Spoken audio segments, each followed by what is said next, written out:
साथियों नमस्कार। आज हम जिस निबंध के बारे में बात करने जा रहे हैं वह निबंध अपने कई मायनों में बहुत ही महत्वपूर्ण है। यह निबंध है भारत की वर्षोन्नति कैसे हो सकती है, जिसे लिखा है भारतेंदु हरिश्चंद्र जी ने। इस निबंध की प्रासंगिकता और वर्तमान समय में देश के हालातों को लेकर के और व्यक्ति की कर्मठता, उसकी अकर्मण्यता, दोनों बातों को लेकर के इस निबंध में बहुत सारी बातचीत की गई है। इसके लेखक हैं भारतेंदु हरिश्चंद्र। तो इस निबंध को कई आयोगों ने विभिन्न प्रतियोगी परीक्षाओं में जोड़ा हुआ है, तो इसकी प्रासंगिकता के विषय में बात करना अति आवश्यक है। तो हम इस विषय पे बात करते हैं। आइए सुनते हैं।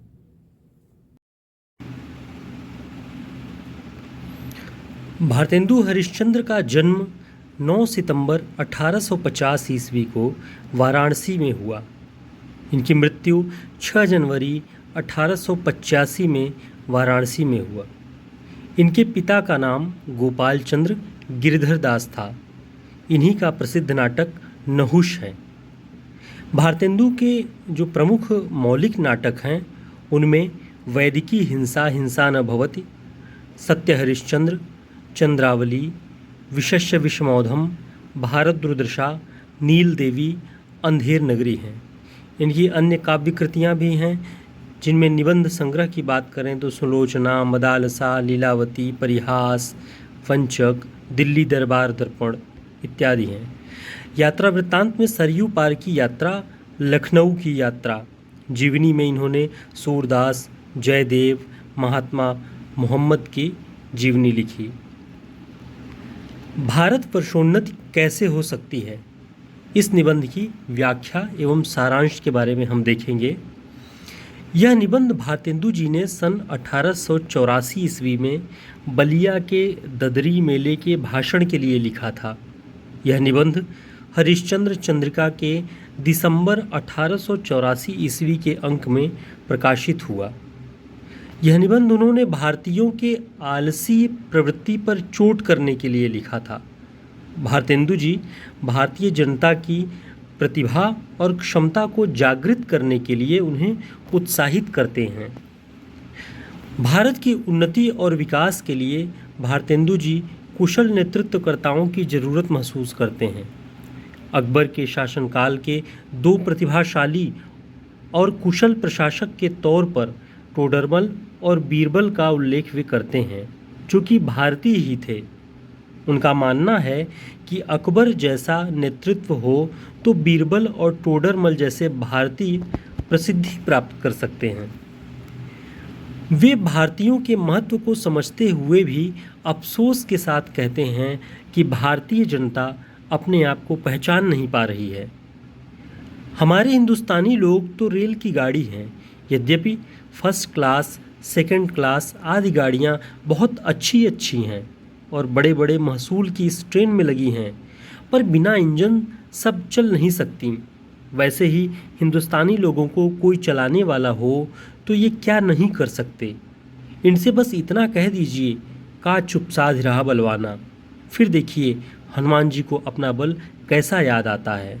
सो बल कौन याद दिलावे, हिंदुस्तानी राजे महाराजे, नवाब, रईस या हाकिम। भारतेंदु हरिश्चंद्र इस बात से क्षुधित थे, यानी कि वो परेशान रहते थे कि भारतीयों को यदि नेतृत्व प्रदान किया जाए तो इनके भीतर इतनी क्षमता है, इतना इनके भीतर तेज है कि ये किसी भी उपलब्धि को प्राप्त कर सकते हैं, देश की उन्नति में ये साधक हो सकते हैं। किंतु जो राजे महाराजे वर्ग हैं उनकी तरफ यदि हम देखते हैं तो वो हमारे नेतृत्व, वो भारतीयों के नेतृत्व के लिए तैयार दिखाई नहीं पड़ते हैं।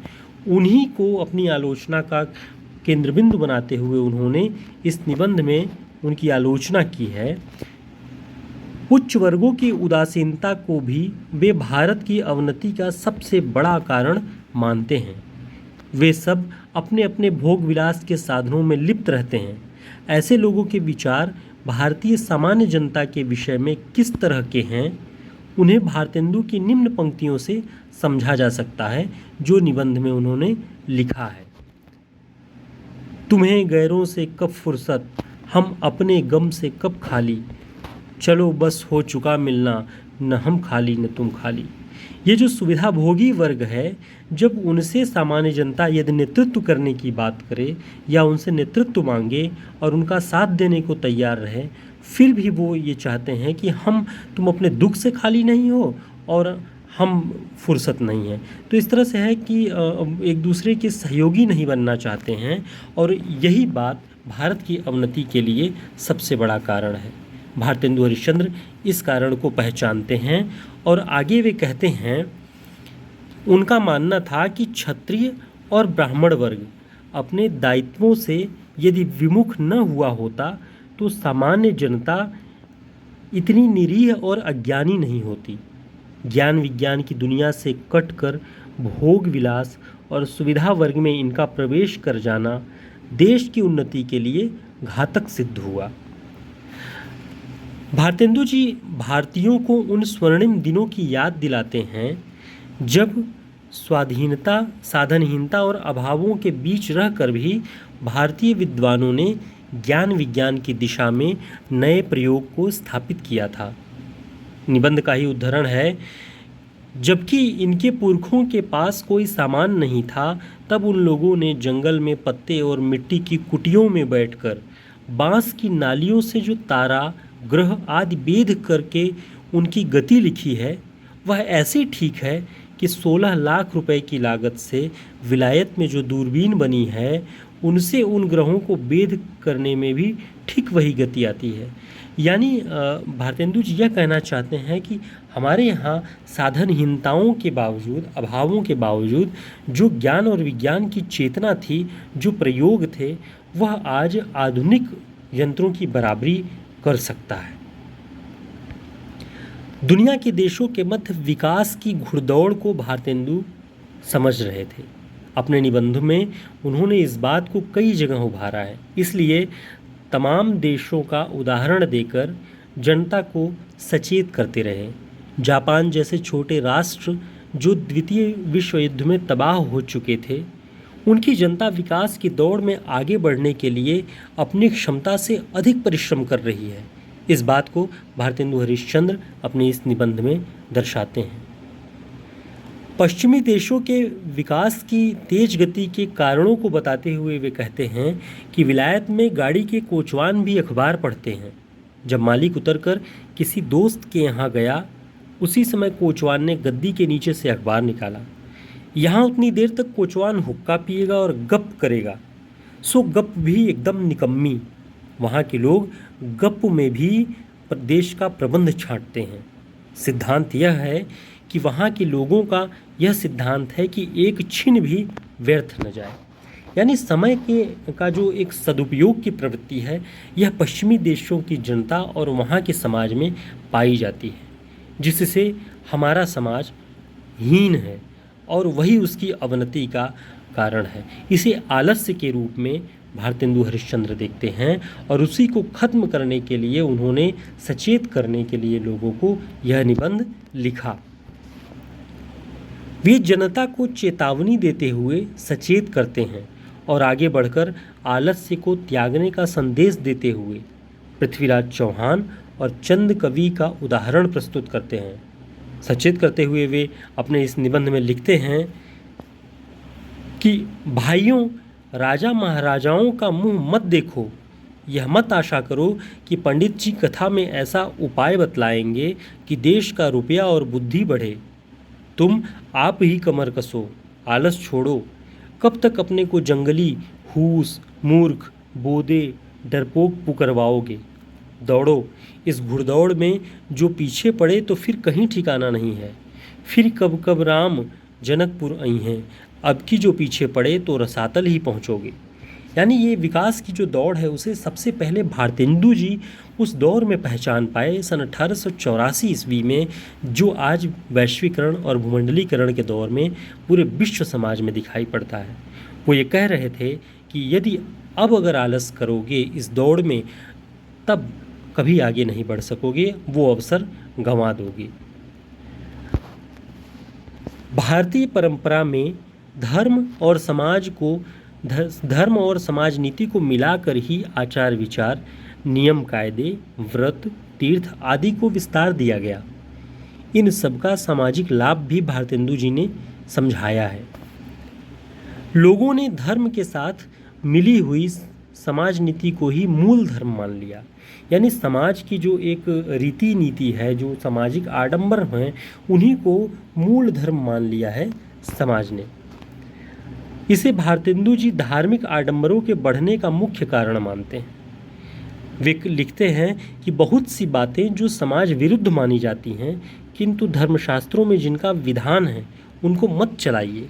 इस बात को जोर दे करके भारतेंदु जी कहते हैं कि जो समाज विरुद्ध बातें हैं, भले ही वे धर्मशास्त्रों में जिनका विधान है, जो लिखे गए हैं, उनको मत चलाइए, उनका त्याग करिए और वैज्ञानिक चेतना और तर्क की बुद्धि अपनाइए। हिंदू मुस्लिम सहभाव और शांति की स्थापना की बात को भी उन्होंने गंभीरता से लिखा। उन्होंने सभी धर्मों मत मतांतरों के लोगों को एक साथ मिलकर उन्नति के रास्ते पर चलने की सलाह दिया। वे जनता को जागृत करने के लिए लज्जित भी करते हैं। वे लिखते हैं कि दिया सलाई जैसी तुच्छ वस्तु भी वहीं से आती है, यानी पश्चिमी देशों से, विदेशों से। मार्किन की धोती जो तुम पहने हो वह अमेरिका से आई है। फ्रांस की बनी कंघी से तुम सिर फेरते हो, यानी अपने देश की कोई वस्तु नहीं है जो हम उपयोग करते हैं। भारतेंदु जी इस बात पर विशेष रूप से जोर देते हैं कि स्वदेशी वस्तुओं का निर्माण करो, उसके लिए आपको रोजगार के अवसर तलाशने होंगे, नौकर मत बनो। ऐसी शिक्षा मत अपनाओ जिससे उद्यमी न बन सको, व्यवसायी न बन सको, केवल नौकर बनो शासन प्रशासन के, और सारी छोटी छोटी जीवन की आवश्यकताओं संबंधी वस्तुओं को पाने के लिए विदेशों की ओर मुंह फैलाना पड़े। इस बात को कहते हुए वे भारतीयों की अकर्मण्यता पर अफसोस भी करते हैं। हाय अफसोस, तुम ऐसे हो गए कि अपने निज काम की वस्तु भी नहीं बना सकते। भाइयों, अब तो नींद से जागो। अपने देश की सब प्रकार से उन्नति करो। जिसमें तुम्हारी भलाई हो वैसी ही किताब पढ़ो, वैसे ही खेल खेलो, वैसी ही बातचीत करो। परदेसी वस्तु और परदेसी भाषा का भरोसा मत रखो। अपने में, अपनी भाषा में उन्नति करो। भारतेंदु हरिश्चंद्र जितने आधुनिक सोच वाले लेखक, पत्रकार और विचारक थे, वैसा उस दौर में होना बहुत असंभव था। उन्होंने हर एक कार्य में, खेल में, बातचीत में और भी तमाम तरह के कार्यों में देश की उन्नति को सर्वोपरि माना और देश की उन्नति के लिए लोगों को जागृत करते रहे। भारतेंदु जी स्वदेशी को प्रोत्साहन देने के लिए स्टार्टअप का विचार देने वाले पहले लेखक थे। आज जो स्टार्टअप की बात हमारी सरकारें करती हैं, लोगों को उद्यमी बनने के लिए लोन प्रदान करते हैं, मुद्रा लोन प्रदान कर रहे हैं, वो स्टार्टअप का विचार पहल भारतेंदु हरिश्चंद्र ने दिया। वे नौकरी के पीछे भागने के बजाय रोजगार के नए अवसरों को खोजने की सलाह देते हैं। लड़कों को ऐसी किताबें भी मत छूने दो, वो कहते हैं, जो अश्लील हों, जिनसे उनके विचार स्खलित हो रहे हों। अच्छी से अच्छी उनको तालीम दो। पेंशन और वजीफ़े या नौकरी का भरोसा छोड़ो। लड़कों को रोजगार सिखलाओ, विलायत भेजो, छोटेपन से मेहनत करने की आदत दिलाओ। 100 महलों के लाड़ प्यार दुनिया से बेखबर रहने की राह मत दिखलाओ। आप इस उद्धरण को पढ़ने के बाद यह समझ सकते हैं कि भारतेंदु जी भारतीयों के आलस्य की प्रवृत्ति से कितने क्षुब्ध थे। वो छोटेपन से ही मेहनत करने की आदत सीखने और सिखलाने की बात अपने निबंधों में करते हैं। लड़कों को रोजगार सिखलाने की बात करते हैं और नौकरी, पेंशन, वजीफे का भरोसा छोड़ने की बात कहते हैं। निष्कर्ष के तौर पर हम कह सकते हैं कि भारतेंदु हरिश्चंद्र को उन्नति के मार्ग में आने वाली, भारतीयों को उन्नति के मार्ग में आने वाली सभी बाधाओं से भी परिचित कराते हैं। भारतीय ज्ञान परंपरा और उनके भीतर की क्षमता पर विश्वास बढ़ाने के लिए विभिन्न उदाहरण प्रस्तुत करते हैं। एकता और सद्भाव के साथ भारतीयों को मिलकर उन्नति के पथ पर आगे बढ़ने को प्रेरित करते हैं। इन सब के बावजूद वे भारतीयों को पराधीनता का बोध कराकर शर्मिंदगी का एहसास भी कराते हैं। वे जानते हैं, वे यह समझते हैं कि अगर सीधी तरीके से वे नहीं मानते हैं तो उन्हें शर्मिंदा भी करना चाहिए उनकी पराधीनता पर। वे सब विधि से भारतीयों की उन्नति ही चाहते हैं। इस प्रकार भारतेंदु हरिश्चंद्र अपने समय के आधुनिक चेतना संपन्न एक लेखक, पत्रकार, साहित्यकार थे, जिन्होंने बहुत ही कम समय में भारतीयों को नवीन विचारों से, नवजागरण की चेतना से परिचित कराया और पराधीनता की स्थिति से बाहर निकलने के लिए प्रेरित किया। यह निबंध बहुत ही महत्वपूर्ण है, तमाम परीक्षाओं के पाठ्यक्रमों में लगा हुआ है। आगे हम अन्य निबंधों की श्रृंखला लेकर के प्रस्तुत रहेंगे जो विभिन्न प्रतियोगी परीक्षाओं में शामिल की गई है। धन्यवाद।